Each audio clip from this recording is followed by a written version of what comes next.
Hi welcome to my channel Hanya vlogs. ఈరోజు మన video వచ్చేసి ఫ్రెండ్స్, మనం బిజినెస్ అకౌంట్లో క్యాట్లాగ్ అయితే పెడతాం కదా, అంటే పక్కన వాళ్ళు హాయ్ అని మెసేజ్ పెడితే ఆ క్యాట్లాగ్ అయితే మన దగ్గర ఉండే ఐటమ్స్ అన్నీ ఎలా వస్తాయి ఏంటి అన్నది అయితే చూసేయండి. ఆల్వేస్ మెసేజ్ అని ఉంటుందండి సెట్టింగ్స్లో.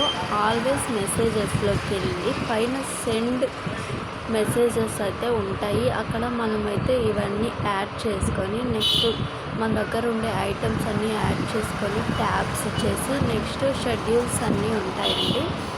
అంతేనండి చేసుకోవడము. పక్కన వాళ్ళైతే హాయ్ అని పెడితే ఆ మెసేజ్ ఎట్లా వస్తుంది ఏంటి అన్నదైతే మీకు చూపించేసాను. నేనైతే హాయ్ అని పెట్టాను కాబట్టి నాకు నేనే చూపిస్తున్నాను. ఇలా వచ్చింది. నెక్స్ట్ వేరేది కూడా చూపిస్తున్నాను. హాయ్ అని పెడితే మన దగ్గర ఉన్న ఐటమ్స్ అయితే ఇలా ఉన్నాయి అని చెప్పి అయితే వచ్చేసాయి. ఓకేనండి, ఈరోజు మన వీడియో నచ్చితే please like, share and subscribe. Okay friends, bye bye.